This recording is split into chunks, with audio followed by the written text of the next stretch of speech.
They're back. The Star Trek gang returns to fight the Klingons and a Vulcan half-brother of Mr. Spock in Star Trek V, The Final Frontier. It's one of 5 new films we'll be reviewing this week on Siskel and Ebert. I'm Gene Siskel of the Chicago Tribune. And I'm Roger Ebert of the Chicago Sun-Times. Our first movie is the 5th in the Star Trek series, and I'm afraid I'm going to have to say that it's the worst. Gene Siskel and Roger Ebert, 2 titans of cinematic review. Sometimes right, sometimes wrong, but always captivating. Your hosts Antonio of the Cult-Worthy Cinema Podcast and Justin Henson of the Movie Wire are here to take you back to the balcony.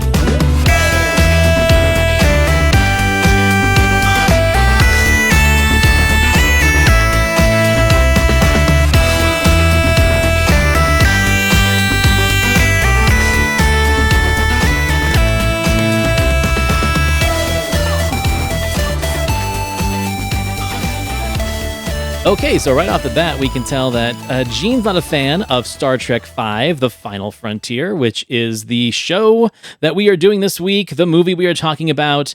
But what's different than previous weeks is we have a guest. And I feel this is our new thing, is every time we do a Star Trek movie, we have to bring a guest on. So when we did Star Trek The Motion Picture, we brought our friend Josh Scar of the Talking Smack podcast. So for Star Trek V, The Final Frontier, welcome my friend John MADSEN of the Yours, Mine, and Their podcast, semi-local podcast here to Utah, who I've been on their show, they've been on mine. But John, you have a very special prerequisite for being a guest on the show. So as you introduce yourself, how about you explain what that is? I ran, one of my first podcasts that I ran is a podcast called JR Watches Star Trek for the First Time, which is a podcast that I do with my buddy Roy, who goes by Roy now instead of JR. It's very confusing. We have to have a whole history lesson with it. But the deal is, this was like 15 years ago I started this podcast. So this is back when, we had a lot of listeners. It was really great. And it was a really winning podcast. It did really well. But the concept is, I was the nerd growing up liking Star Trek. My friend always made fun of me for watching Star Trek and called me a nerd and beat me up and stuff like that. But one day he's like, okay, you know what? If I want my kids to eat the food that I prepare for them and they don't want to try it because they never had it, he realized immediately, John, I have to watch every episode of Star Trek. So that's why we made it a podcast. So we did the podcast for 15 years until we had to do all the new Star Trek, and now we got really sick of Star Trek and we kind of don't do the podcast anymore. But you can find the old episodes. It's great. I mean, 15 years ago would put you in like the infancy of not only Star Trek podcasting, but just podcasting in general. Yeah. There were only 1,000 podcasts back then, or whatever. I don't know. Right. It was an early time. It was a really early time. It was fun, rowdy, Wild West days. And I don't know any of your opinions of the movies, because we talk about movies all the time, but we've never talked about Star Trek movies. So this is exciting. Yeah.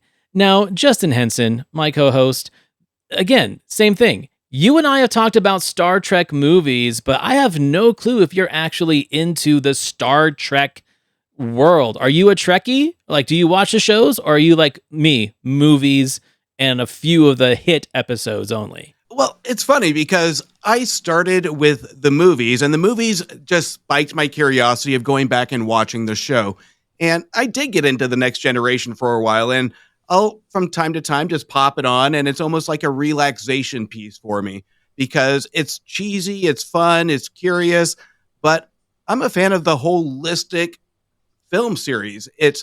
And we're going to get into it, but this one was Undiscovered Country was my first introduction to Star Trek, and this one coming out prior, I'll have an opinion on it, but I'm not a hardcore Star Trek fan. I think the biggest thing for me is that like I'm a huge OG series fan.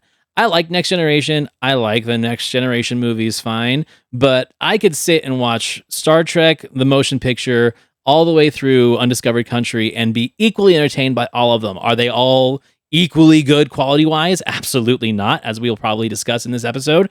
But I think that they do a good job at linking you from one film to the next.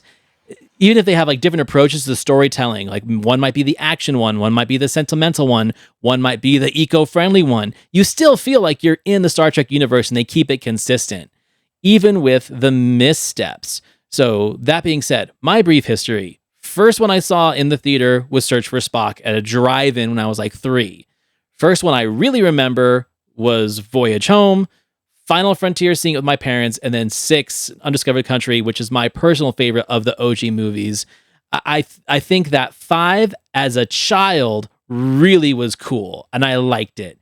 But as an adult, after studying theology and after seeing a lot of other Star Trek episodes, I have different thoughts. Not necessarily bad ones, but different ones.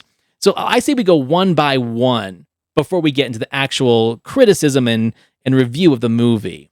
Where does Star Trek V, The Final Frontier, sit in your ranking of 1 through 6? I'll go first. It's number 4 for me. Okay, I'm gonna go 3, which is weird. But it's my 3. There's no reason why anybody wouldn't say, okay, 5 is number 6. I get that. But I'm going to go 3 just because it's the enjoyment of the hate watch. Well, I'll get into that later. Oh, and you are definitely by far like the contrarian of your podcast, where you will promote things that most other people hate just to say, well, I like it and you're wrong. Yeah. Well, no, I wouldn't call myself a contrarian. No, you're wrong. You're wrong about that. You're not doing but it let's right go on. Justin, how about you? Where does it land on your list? Well, I'm going to be that guy. I'm going to say it's at the very bottom. It's going to be number 6. It's like the Star Trek Insurrection of the next gen films, where it feels good. It has a lot of good ideas. It kind of just coasts. But even though it's at the bottom, I want to just clarify, it doesn't mean that I hated it. It's just I liked everything else a lot more. Well, and you can eat me because you're putting Insurrection below Nemesis. That was what I was going to bring up. Okay, Justin, I just said I don't fault anybody for saying this is the worst of the original cast, but Insurrection is my personal favorite of the next gen. Well, I'll get into it because they both have almost similar kind of just almost laid back tones to it. They have big ideas. They have underlying messaging, but there's not a lot of big stakes to it that both those films prove. So they just kind of just go with it, where you just have these feelings on screen, but you don't really get anything by the end of it. I will give you this much, that Insurrection definitely is the lazier of the movies with what it's trying to do, where the idea is bigger than its execution. I kind of agree with that. But with my defense of 5, for one, the fact that this is an ego project is one of my favorite parts about this movie. The fact that you've got, in his late 40s, early 50s, Shatner, the suspension of disbelief that this dude is free-scaling El Capitan, and the silhouette that they show of him is like a svelte, slender man, and then they cut to the shot of him on the side of the actual plaster cliff, and it's Shatner. You're already bought into it. Like, okay, this is a vanity project 100%. And from that moment on, I'm along for the Shatner ride. And that's what I like about the movie, is that no one else in this cast could try and direct a movie and put themselves as the front and center of it. And he does it. And it's exactly why I like the movie, is because it feels like a big toupee on an aging body, but it's one that you want to see. And I think that's where it's your level of love of Shatner. And I do love Shatner. I love his confidence. But at the same time, this one has those big ideas of chemistry. One of those Star Trek movies that's in between some bigger ideas of the action, of more stakes, where you have almost an opportunity of chemistry build. And we see that set up right from the first opening scene of the first act, I should say, of building these 3 characters to really learn something. And then it comes into Shatner just bulldozing his screen time here and almost ruins that, again, one of those bigger ideas of what this movie could have been. After watching it the 3rd time this week, it almost made me a little pissed off because I really wanted more of these characters. I wanted more row your boat action coming from these characters versus just the Shatner show. And that's where I think this was a misstep in the production of really giving him kind of that creative control, because there is a lot more we can see at the surface level here of what it could have been. And it does dive into religion. It dives into the other characters' backstories a little bit. And then we just pull away. It just almost dips our toes into that water. And then we get nothing because we have to go back to that Shatner show. Again, I respect Shatner for what he's trying to do. But at the same time, this is where we are left with really nothing of what it could have been. Before I pass it on to Madsen, what I do love about this particular entry in the series is one of the things that we talked about in the motion picture episode that we did is my biggest complaint was they took our three favorite characters and they put them in different rooms and kept them apart the entire time. Like Shatner's doing his thing and McCoy's doing his thing and Spock's floating around in the V'ger purgatory, essentially. And the thing I complained about is like, my three favorite people are not spending any time together. And leave it to Shatner to bring our three characters and put them together throughout almost the entire movie. And I think that's what wins me over is like, yes, finally, a Star Trek entry where each and every one of my favorite people are in the same room together for almost the entire film. No other Star Trek film in the OG series does that. And so I have to give him a wink and a nod that he did do that. Madsen, your turn. That's a good, but I just want to, before I go, I want to agree with you because I didn't really consider that. And I think that's one reason why I do like this movie is I don't think you guys mentioned what you think of the original series from the 60s. Kind of like you guys, I started with the movies. That was my entry point, and I went backward all the way back to the original series. And that kind of became my favorite Star Trek thing, specifically the triumvirate, right? Mm-hmm. Spock, Kirk, McCoy, the way they interact with each other, the way that they're three sides of the coin, maybe something closer to like ego, super ego, id kind of relationship among each other, how they bounce off of each other. And so we do have that in this one.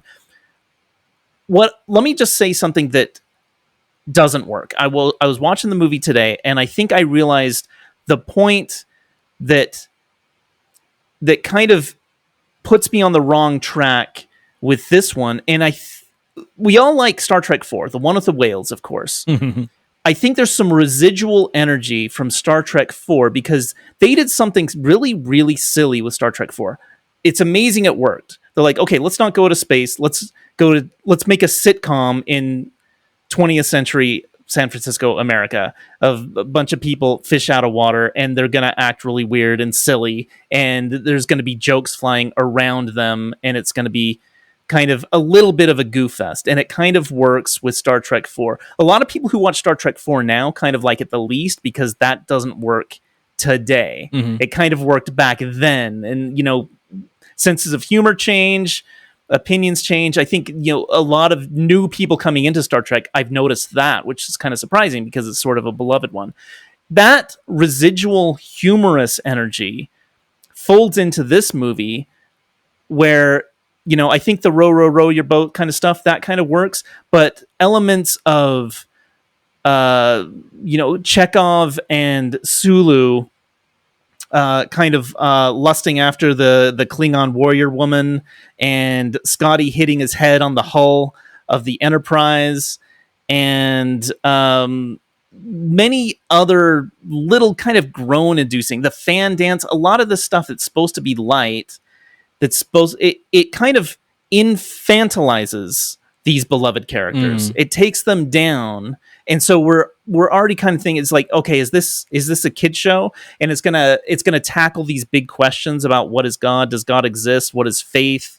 The deception of religion in a certain sense, and that's how the movie gets off on the wrong foot.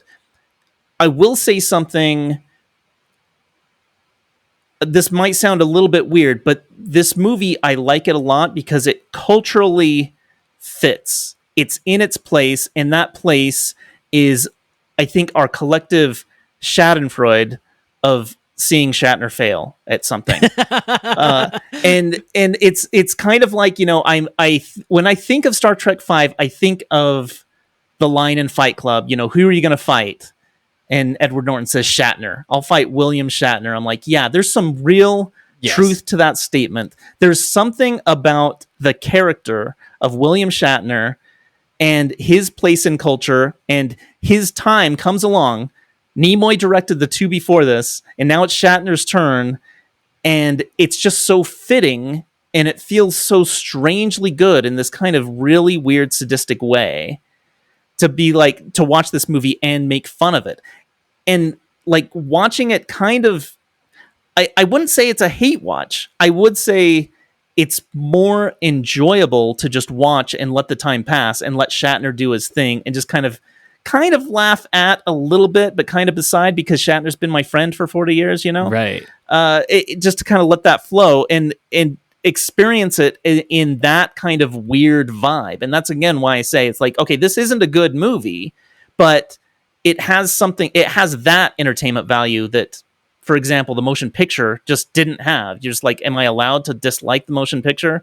It's so serious and so earnest, and it looks so good, but like, it's not as fun to dislike the motion picture as it is this one. I agree. So it's not like it's Tommy Wiseau's Star Trek V, but it's triggering the same gland in your brain that allows you to enjoy Tommy Wiseau's Star Trek V. Well, I think that was summed up brilliantly, because I think that is absolutely spot on, because there is no hate for this movie, even though it's at the bottom of my list. But I think you're right. We just kind of coast along it, and there are elements that do work. And nobody's going to fault this movie, especially with Shatner, on calling it ambitious, because it is an ambitious movie. Whenever you try and tackle the religious aspect of sci-fi and trying to integrate that, it's going to either piss off a lot of sci-fi fans or you're going to cheer. This one doesn't do either. It just kind of goes in between the lines of it. And, even up when we get to the climax where we have almost a Ghostbusters rooftop scene that tries to tackle the aspect of religion, it's quick, there's no substance to it, and it's not earned. But you know what? It's a feast for the eyes, and we have our characters going up against this godlike creature that we still don't know who the hell this person is. So, right, we don't. But you know what? It's entertaining. And I think that's where this one really caught my attention, is the ambition of it. Was it well executed to me? No, it wasn't, because it had all these ideas floating around to it, but at no point was I never not entertained by it, whether that was by poor filmmaking or direction. And that's the biggest problem I think we have here, is with Shatner's direction. But the characters are what support this movie along for the ride. And those that are Star Trek fans will go along for this ride. And I'm not a hardcore original series fan, but I went along for it. And I was able to watch it 3 times this week, and I was still entertained at the 3rd time. But in no way is it good filmmaking. Yeah, I watched it twice, and I revisited all of these special features, like the rock monster that got taken out. And yeah, you summed it up great. So for me, it's like watching Shatner direct this movie is like watching my 4-year-old daughter draw a family portrait that I'm going to put on the fridge. Like, it's shit, but I love it because she did it, and it's adorable that she did it, right? 100%. So now the critical brain for me is like, I think the reason why this movie gets a bad rap for a lot of people is the subject of the movie is so deep, and it's a vast and grand idea, but the execution is, I'm not going to say that it's bad in the sake of being bad.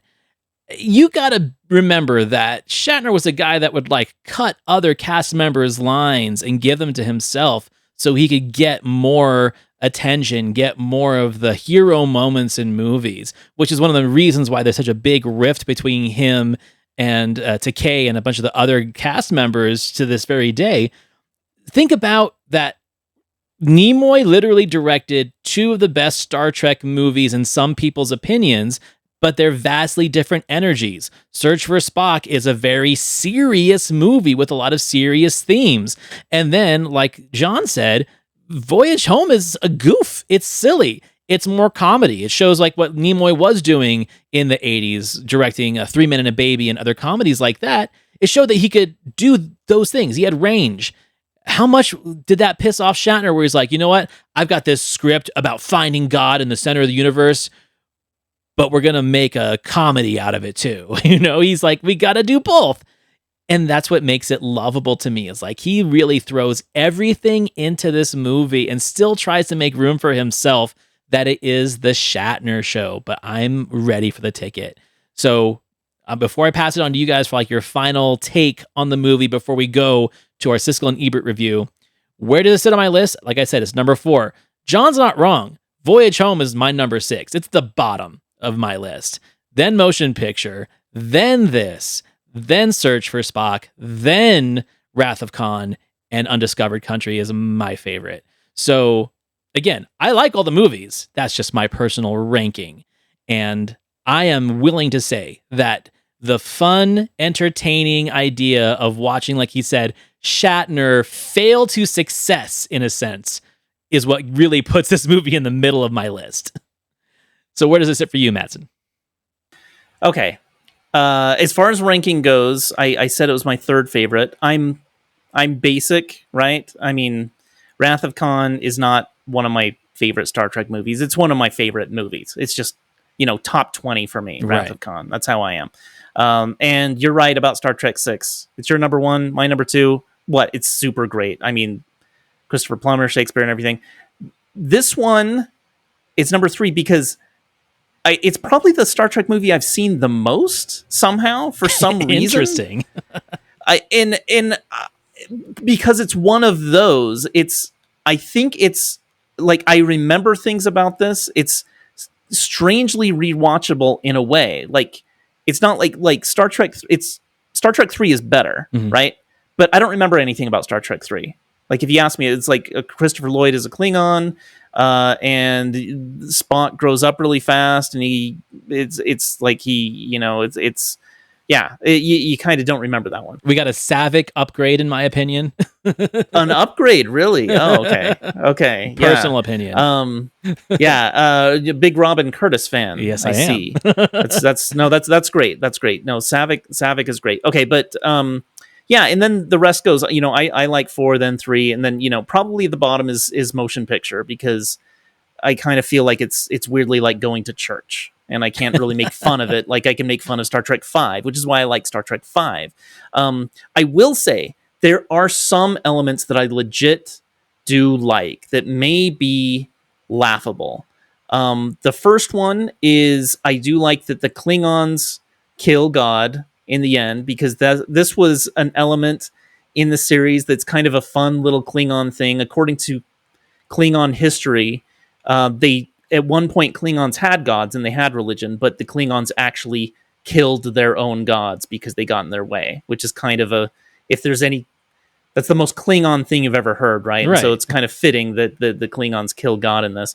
And I do like, and I think about this often, I do like the I need my pain speech. It's one of my favorite speeches in any Star Trek movie.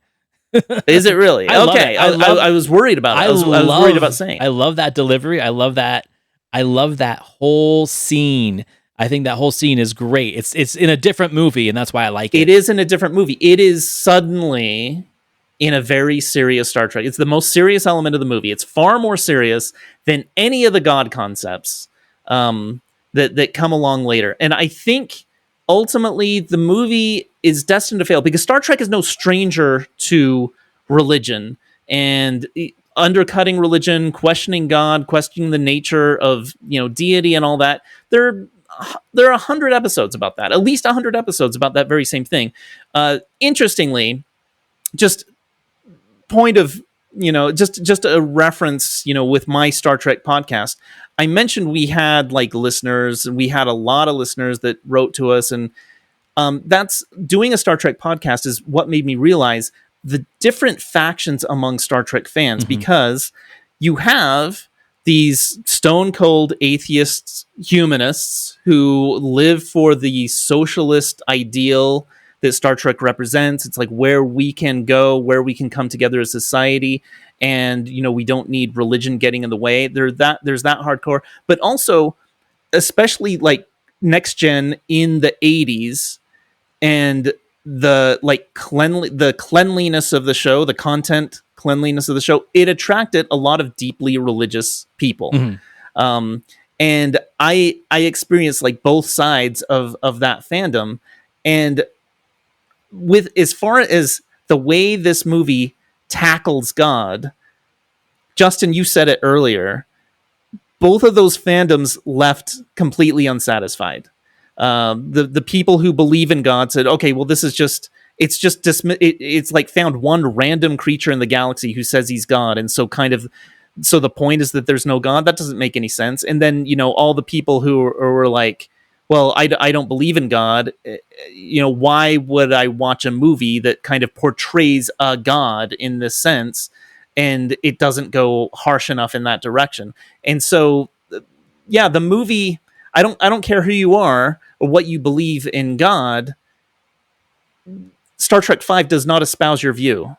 So, Justin, your final recap and then some of the things that you actually kind of enjoy in this movie, because I didn't do mine yet, and I'll do mine at the end before we get into the critique, because there's going to be some discourse on the critique for sure. But go ahead with that. Well, I'm sure I'm going to piss off a lot of Star Trek fans, and I'm so glad John brought the motion picture to the table, because that is going to be my bottom two. And between this one and the motion picture, to me, I love the fact that we have flaws. I love the roller coaster effect, because our characters are going to have flaws. And if we look at this series holistically, it's a fun journey. It's a fun ride. But when it comes to when Star Trek tries to do heavy topics or heavy filmmaking, that's where it falters and we lose track of the fun. And this one lost me, and I solidified my decision on this one when we get into the climax, the final act, and we get the up-close shot, which is, I think, Shatner's only good shot in this movie, of the plaque to boldly go where no one has gone before. That is a setup to something greater. That is a promise that we are going to get something of substance, and it never gets there. When we have sci-fi mixed religion, you have to be committed to really have a compare and contrast and have a thought come out of that theater or come out of the credits, and we don't. So that's where we take the motion picture and this one, and I almost put them together because they are two of the most ambitious movies of the series, but they just don't get there. One is extremely slow, and your mind just starts to slow down because of the heavy filmmaking. This one tackles heavy topics and just doesn't have good filmmaking. So to me, I think these are my bottom two. But again, it's a holistic journey of Star Trek, and I love the journey. The thing that I want to mention really fast, tackling onto your thing about the ending and the finale, I think one of the problems with this film is that its villain is not a satisfying villain. And I'm all for empathetic villains. I'm all about villains that have, let's say, a higher purpose. Because this guy, I mean, he doesn't even really want to kill anybody, right? He doesn't kill anybody for the most part. He just tricks everyone to get onto this ship and then get to the center of the universe through the Great Barrier to Sha Ka Ree. And he's got all of this knowledge and all of these smarts, yet Kirk is the one that asks, why does God need a spaceship? Why does God need a starship? As that's like the breaking moment of the argument that crumbles this false deity's quest and mission. It makes me feel unsatisfied because the way they've built up Sybok as the villain and Spock's half-brother throughout the movie, it's like he's all-knowing and knowledgeable. Yet in that third act, he's a dumbass. And that pissed me off because he should have been the most critical of this. And I get it. It speaks to blind faith, but at the same time, you would think that he would have asked that question first. But of course, that goes to the Kirk moment. So again, it's like, I don't feel like the character's performance, Lawrence Luckbill as Sybok, I don't feel it's bad. I feel it's like a poorly drawn character and a poorly drawn villain. Okay, so I'm going to go ahead and say the few things that I really like about this movie before we jump into the critique and the discourse. I love the fact that we have the crazy bar scene out in the middle of nowhere, Paradise City, named after a Guns N' Roses song, apparently. We got the cat lady who apparently is severely allergic to water because she dies the second he throws her in that little fish tub or whatever that thing is. I love that whole thing. I love the fact that we have this band of essentially, they're humans, but they may as well be Ewoks. They're primitive. They join the fight. They win, take over Paradise City. I love that fact. But my favorite part is they bring in such a wonderful character actor as David Warner to play like the Terran ambassador for this city. And he's so wasted in this movie that they're like, you know what? We got to make him the badass Klingon in the next one. So we get 2 David Warners back to back because they didn't use them enough in this one. That's probably like my favorite thing about this movie. It's like a weird, like, what's his name? Mitchell, Joe Don Baker move, like in the James Bond movies. Right. We just like make him one character in one movie and then follow him with the very next movie. Yeah. Right, because we like him so much, but we didn't use him enough. All right. Okay, so we're ready to hear what these guys have to say about this movie? All righty. Let's do it. Our first movie is the 5th in the Star Trek series, and I'm afraid I'm going to have to say that it's the worst. Star Trek V is so slow to get moving and so confused in its plotting that it's going to be of interest, I think, mainly to Trekkies, and then only so they can analyze what's wrong with it. The movie begins with the crew of the Starship Enterprise being called back to the ship on an emergency basis, which means, of course, we find them in the midst of their shore leave on Earth. And here are Kirk, Spock, and Bones on vacation in the single silliest scene in all of Star Trek history. The Starship's mission: rescue 3 hostages who have been taken by a Vulcan named Sybok, whose hidden strategy is to capture the Enterprise. Star Trek V is one of the most oddly constructed movies I've seen in a while, with its almost endless introductory scenes where they laboriously gather all of these people from all of their vacations and tell them they have to go on this mission. Then it leads up to a plot so confused that some of the characters are introduced and then hardly ever seen again, just in the background at a cocktail party. After the Enterprise gets through the Great Barrier and into the galactic center, the story goes completely haywire, and I can think of at least 5 logical questions about what happens there that I doubt if anyone could answer on the basis of anything in this movie. I was also dismayed by the movie's closing scene showing the Enterprise crew and the dreaded Klingons as guests at the same party. I'll forgive them the lousy special effects, but turning the Klingons into nice guys holding a drink and making small talk is going too far. Okay, he's not wrong about that last part. The fact that we can jump from Star Trek V to Star Trek VI, where Kirk literally says, "Let them die," is kind of a suspension of disbelief, but I can give it a pass. Madsen, what? I'm honestly a little bit surprised that Roger Ebert is just, he has his, you know, I guess if you're going to be a racist, you may as well be racist for a fictional race of people. Because this is, I suppose it makes more sense if you're watching Next Gen at this time that they soften the Klingons in Next Gen. Mm-hmm. And so it makes less sense if you're just following the movies. And we're just judging the movies, though. So, yeah, that is the movie's fault.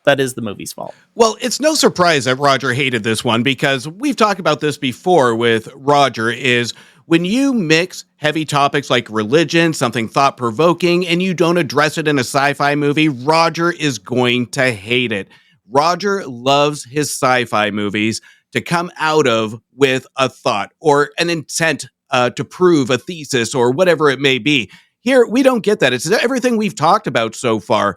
And when we're watching a sci-fi, or Roger's watching a sci-fi film, even if it's Star Trek, he can appreciate the cheesiness of it. But if you dangle that carrot of a thought, that's where he's going to go all in. If you dangle that carrot within the first 30 minutes, he's going to go all in of what this movie's intent is supposed to be. And he's going to be asking those questions. So he's not wrong here. We probably have those same questions that we've kind of dangled in this conversation. So to me, Roger's not wrong. I think he's pretty spot on here. Well, I just think it's interesting, the fact that, as a critic, they watch this movie once, they're comparing it to whatever Star Trek films they reviewed before it, and they're giving their initial opinion of, is it worth your money or not? And we talked about this a lot of times in the show. So much of my love for the movies that we talk about that they don't like, I found love through rewatches. I found love through replays. They don't have that advantage. So on surface, yes, this movie can be very challenging for a critic, because if he says he loves it and then you see the movie in the theater, you're like, what are these special effects? What is this wannabe Sean Connery guy that we have here? what is this weird kind of inconsistency in the editing? We talked about it offline. There's literally a scene where Sybok has like this long kind of matted hair throughout the entire movie. And then in the shuttle ride down from the Enterprise to Sha Ka Ree, he exits and he's got a nice trim haircut with no sign of matted hair. Did we miss something? Is it just bad editing? Is it bad script consistency? Yes, it's all of those things. Sounds like a miracle to me. Yeah, I mean, they're looking for a miracle. They found it. There's a great clips on the whatever that thing is, the Copernicus, I think it's called. So I get it. This is a nightmare of a film for a critic, and that is where I come in. I'm usually like the conscientious objector of the pod, where Justin's the actual critic, and he often sides with that. To kind of cap off what I'm saying with Roger, is Roger's so forgiving of nonsense, and that's what makes his defense of movies that I love that are nonsensical so important. But just like Justin said, if there is a thought of theology or logic or mysticism that doesn't follow through the entire movie with its tone, he shits on it. And that's what he's doing here. You know, interestingly, you mentioned, the villain doesn't quite have like the T. I can't remember exactly what you said, but the problem you have with the villain of the movie, and I was kind of waiting with like, oh, Antonio, are you going to say Sybok the villain, or are you going to say God the villain? Because you could have had your pick as far as picking the villain, and that's probably another issue with these big ideas. The real villain probably, I would say God is the villain of this movie, and a big key that was missing is the communication or the interaction that the main villain has with the henchman. Mm-hmm. In this case, Sybok, right? We don't really see how Sybok was deceived or manipulated by this being, when Sybok is going around deceiving and manipulating other people when he's so good at that. And at one point, he attempts to do the "I feel your pain" to God himself, right?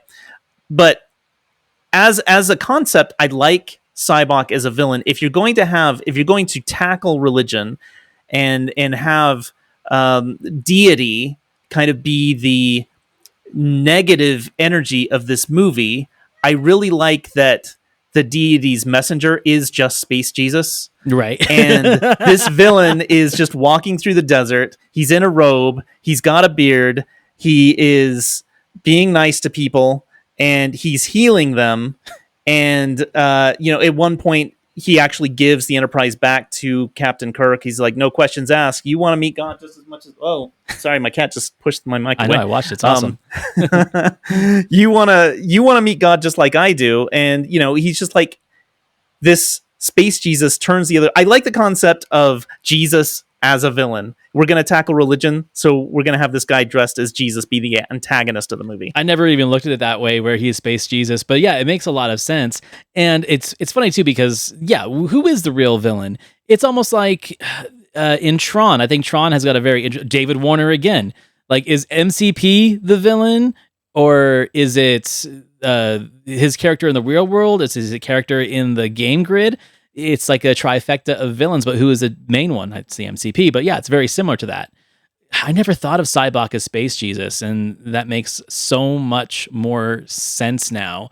That, yeah, and my opinion is on this, because I've tried to deconstruct the logic behind this. I think the reason why Sybok is the messenger is because being a Vulcan, full-blooded, not half-human like Spock is, being a Vulcan who gave up all of his devotion to the Vulcan way of having your emotions suppressed and things like that, but still maintaining that logic. Now you've got the highest level of logic with the highest level of susceptibility to influence than a Vulcan would. So I think that's what they were going for in the subtext, but the execution isn't there.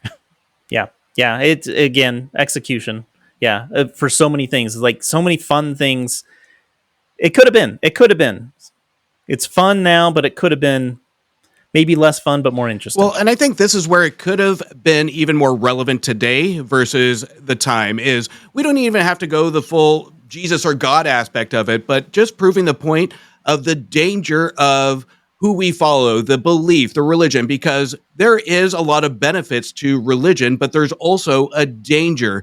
There are dangers in religion of how we view or how we follow, where we push off the ones we love in a negative way at some aspects of it. When you get so obsessed with one thing and a faceless hope, if I may say that, there is, and we see those points here where we see even crew members pull a little bit away from Shatner. And that's where I think is an overlaying topic here of who we follow and what are the dangers and where is the outcome. I think if this movie, if I were to play the woulda, coulda, shoulda game here, if we just kept it as simple as that, without an overlaying added villain that means nothing at this point in this movie, and just have an empathetic villain, there's no problem with that. The situation, the stakes is the pure villain. We don't need an added element to that.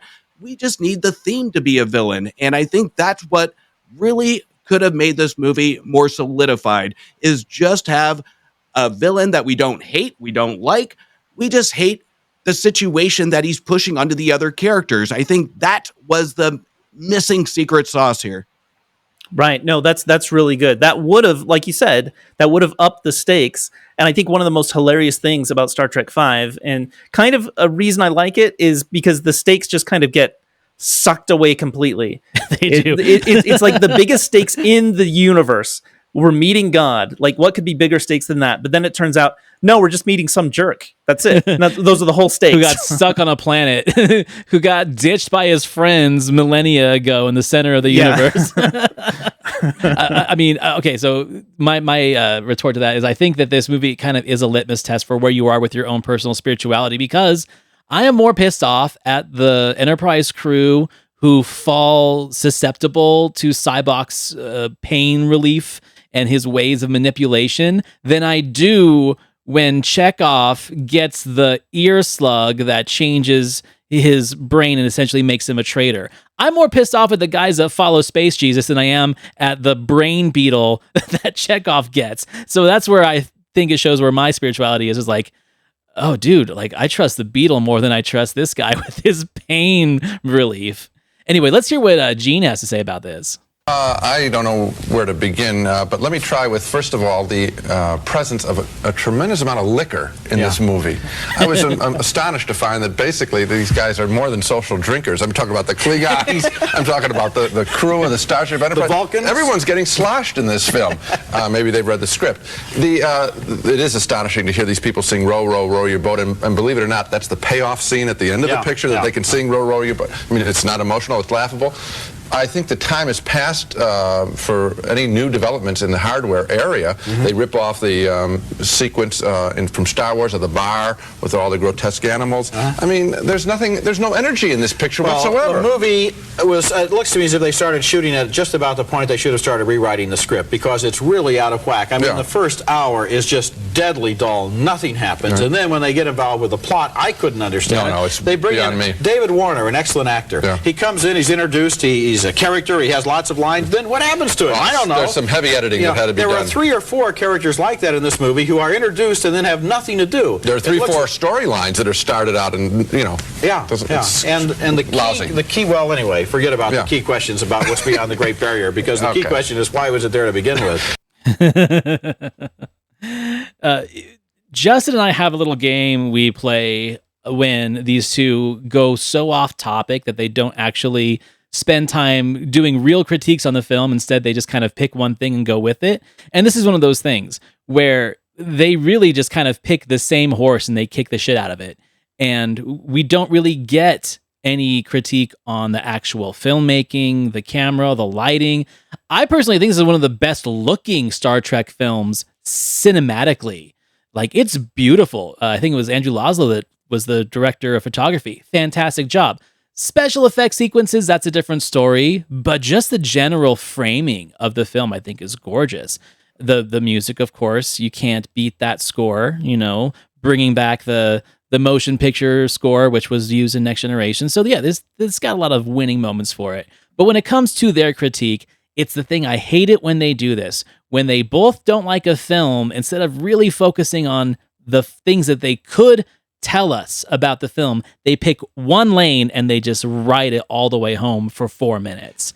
That's where I feel about the critique. Well, ahead, thanks. I was just going to say, I do appreciate Siskel's critique because it's still something I never noticed before, how sloshed everybody was getting. I leave it up to him to point that out. And that's just another funny thing. And they were laughing about it. I commend that critique for helping me enjoy the movie just a little bit more because it's just a silly thing. Yeah, just a silly thing. I had a guest on a couple weeks ago who commented on the Cop and a Half episode that Justin and I did. And he was saying his least favorite thing about Gene is that he was so forgiving of like sex comedies and erotic thrillers, but he was such a spinstery prude when it came to alcohol, drug abuse, and violence and children in danger. And it was just kind of a weird thing to be contradictory about. It's like, okay, hey, this French sex comedy where the dude's like sleeping with an underage girl, it was charming, but how dare we put a kid in danger? What kind of garbage is this? And of course, the first thing he goes to is like, how can you effectively fly the Enterprise when you're constantly drinking? Well, I think John said it. It's the term of leave it to Gene. And I think that should be trademarked in the show. Leave it to Gene. That's the t-shirt. We have Roger that's looking for thought. We have Gene that's looking at the small details just to keep himself entertained because he's not a Trekkie. Ebert was. So he's looking for something in a Star Trek film to really just hold on to. And he has his little notepad out just making dash marks of how many times people drink in a Star Trek movie. I didn't see it the first 3 times, and I still don't care. I don't care. Let him get sloshed on the Enterprise. I would love to see that. And even if I were to contradict Roger, I loved the first act. I loved the first 30 minutes. I thought it was a good starting point. I loved the malfunctioning Enterprise. I love that nothing works. If I had a critique on it, I say throw Scotty in a little bit more because I loved his like chaotic entrances into the chaotic Enterprise. So I like the first one. I think it was a good setup. Does it match the rest of the tone of the movie? No, but it still entertained me. So I think between the two of them, I think Gene gives no substance to this movie, no real critical review. This is him picking the one paragraph to put him over the character line of his newspaper review just to meet his quota at this point. And he thought it was funny, so he's putting it on video. But there's nothing else in a critique here to really tell an audience what was really there not to buy a ticket or what was there to buy a ticket. So this one, I think, was completely off for Gene, and I love Roger use that as an opportunity to throw a couple of those questions he didn't get in his introduction to his critique. I got to say really fast, like you hit a point that I wanted to bring up earlier and I totally forgot, is that Scotty is like the, let's say, behind the scenes MVP of this movie. And it made me think about how difficult it is to write like a cinematic narrative for this cast that in a series, they all of them had turns of like, oh, this is Scotty's episode. This is Sulu's episode. This is Chekhov's episode. Like in The Simpsons, like this is Lisa's episode, which means I can turn it off now, but the thing about this one is Scotty, and they give Scotty and this a moment where I feel like it might have been written in the script and left on the floor, but I feel like there was like a burgeoning romance between Scotty and Uhura. Like they have like this bond in this one that they don't have in the other ones, and I loved that. I wanted more of that. And they essentially waste Scotty in part 6, which I think is very unfortunate. But if he did get his chance to shine in a movie, it was in this movie. I think that he was like literally the best laughs come from Scotty. Even like the dumb, I'm going to hit my head and pass out for half the movie. I still dug it. I think he's the MVP of this movie, even though he's not a major character in it. 100%. Yeah. I'm a fan. I'm a fan of Scotty. I like them all. Who am I kidding? I'm a Star Trek guy. Okay, so now is a point in the show where we critique our critics. We've got Gene, we got Roger. I always critique Gene, and Justin always critiques Roger. And I think that since our special guest here is very opinionated on both what these guys have to say, I'm going to let him critique both. Now, I do the letter score. Justin does the star score. So I'm going to go ahead and start with my review for Gene. You know what? Like I said before, I cannot bash a critic for not liking a movie just because I like it. yeah, there are a lot of flaws in this movie, but that's not what I'm judging him on. I'm judging him on how is he really critiquing the film for us, or is he just talking mad shit because he didn't like it, which is leaning more towards that. So because of his lack of detail and his focus on the drinking habits of the Federation, I'm going to give him a D on this review. I think that's fair. And you know what? Roger, I'm going to give a little bit of credit here because he does utilize a little bit of Gene's time to throw in a couple points. I can't disagree with anything that he says, but, you know, based on his written review and the televised review, I would have loved to see what went right to give people that are fans of this series some hope of what they're about to see. So this one, I can't disagree, but at the same time, it's a near miss. I'm almost in between. I'm going to give him 2.5 on it because I think there are elements here, like we've all discussed, is there are some things to take away of likability, whether that's for me, the first 30 minutes of it, the first act, or for some, the holistic movie of it. So, and some people that are hardcore Shatner fans are going to like his direction. They're fools, but they'll like their direction. So, but it's going to be a near miss for me at 2.5. All right. I'm going to grade them with my patented grading scale of Federation insignias 1 to 47. We're gonna go a 19 out of 47 for the combined both. I mean, Ebert. I agree, Justin. I really like the first hour of this movie. I think it's stronger than the second hour. I don't think it's a slog. It's getting the gang back together. Mm-hmm. It's having a lot of fun, and I just simply don't think the critique makes sense in my mind. And Siskel, again, he's in his critique. He's saying this is a bad part of the movie. I think it's a good part of the movie. I think it's hilarious that they saved all their drinking for this one movie. And you know, that's totally fine with me. But what it comes down to it is I know these guys. I know, you know, Roger Ebert, I believe is Catholic, and Siskel, I believe, you guys know more about these guys than I do, but I believe Siskel is Jewish. I don't think he's like a religious Jew, but he, you know, has the philosophies down. They could have had a really great, rousing conversation about the implications that the movie tries to bring up. They could have executed. Yeah. Right, the theology but they of didn't. it. They steered completely away from that. And, you know, and I guess I can blame the movie for that because the movie just fails in its execution. But they could have stepped up in tackling the lack of execution with their own execution of the topic. But they just talked about meaningless things. So I give it 5 out of 5 Shatners. That's kind of where I'm at with this one. So, John, thank you so much for joining us. How about you tell us what's coming up on yours, mine, and theirs, which I didn't really give you a chance to explain. People have heard you on my other show, but let's tell our new listeners what the concept of yours, mine, and theirs is. Well, yours, mine, and theirs is pretty much like a mini Oscar party where there's a field of 3 movies that we talk about throughout the podcast, and they all have a different, you know, genre associated with them. For example, let's just say trial movies, and it's movies that our guest pick and Facebook community picks, and so they come together for our trial movies. This last time we did Legally Blonde, A Few Good Men, and 12 Angry Men. And I just published that a few minutes ago, and so that's pretty fun.